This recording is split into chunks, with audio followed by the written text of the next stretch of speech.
Whatever genre of music you play in, you will inevitably come across power chords or 5 chords. And in today's lesson, I'll be sharing with you the essential power chord shapes you need to know. Number 1, open strings. In its basic form, a power chord is simply an interval, the distance between 2 notes. That interval is a perfect fifth, hence the 5 in its name. Starting with a root note on string 6 E, the root being the note which names the chord, the fifth can be found 2 frets higher on the string physically below, on string 5A. Here is an E power chord, or E5. As you play it, you should aim to flatten the fretting hand fingers as much as possible, so finger 1 mutes all of the strings that should not be heard. Just slight contact here rather than pressing into the fretboard. That shape can be moved down the string pairs for an A5 and D5.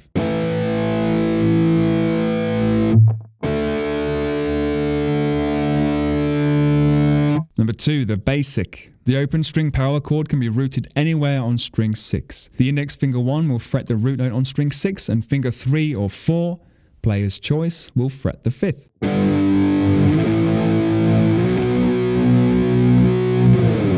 Again, the fretting hand is brought backwards to flatten the fingers and mute unwanted strings.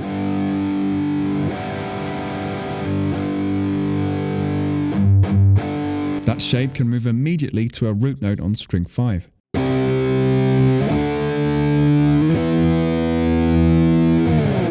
The tip of finger 1 wants to make contact with string 6, so it's muted.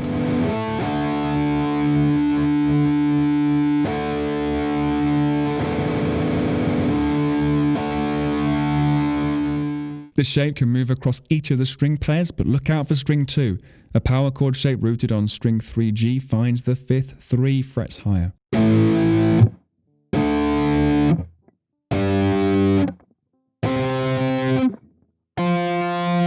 Number 3, the extended shape.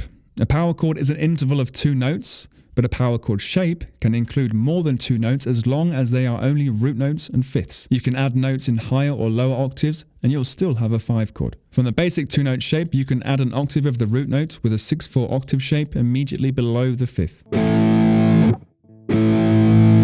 You can use fingers 1, 3 and 4 or use a bar finger. Again, player's choice. These shapes can be moved vertically across the string pairs, looking out for the changing shapes and doing what you can to mute unwanted strings with the tips and underside of the fretting hand fingers.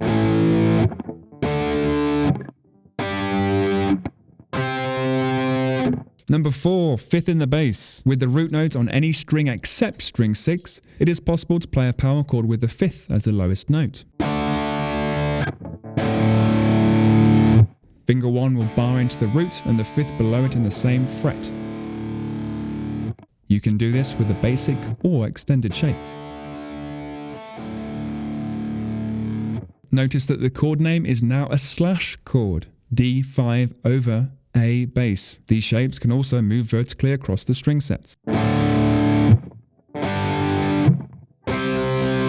Number 5, the 4th. From the extended shape, if you remove the root note on string 6, you are left with an upside down power chord.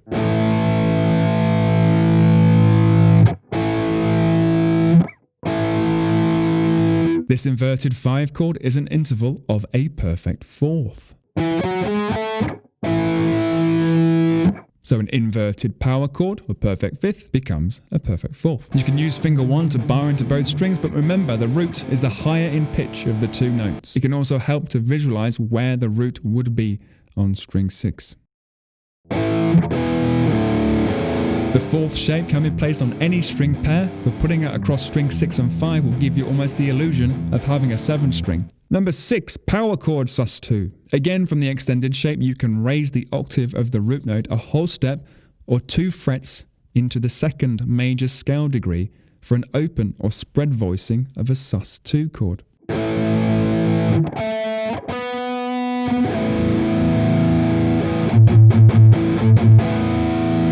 The spelling of a sus2 is a root, major 2nd, perfect 5th. I like to call these the power chord sus2 as popularized by players such as Andy Summers of the Police.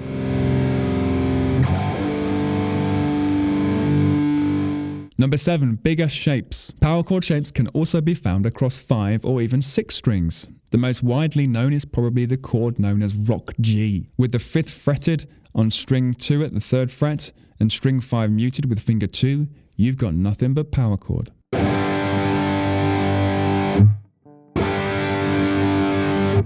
Other open chords can also become power chords if we mute or remove the third. For example, A5 or E5.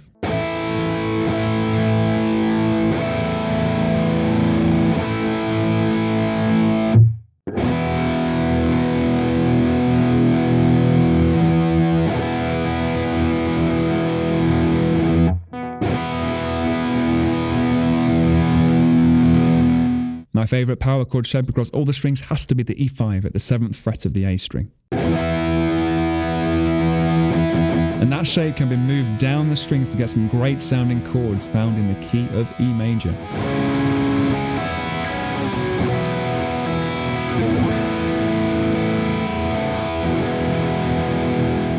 The last thing to say is that power chords become a heck of a lot easier when you retune your guitar to drop D. And I have an old video breaking it down in a lot more detail, which you can check out with the link in the cards or in the description. If you would like more on this and chord theory, you should absolutely check out the Chord Book Volume 1, available from my online store.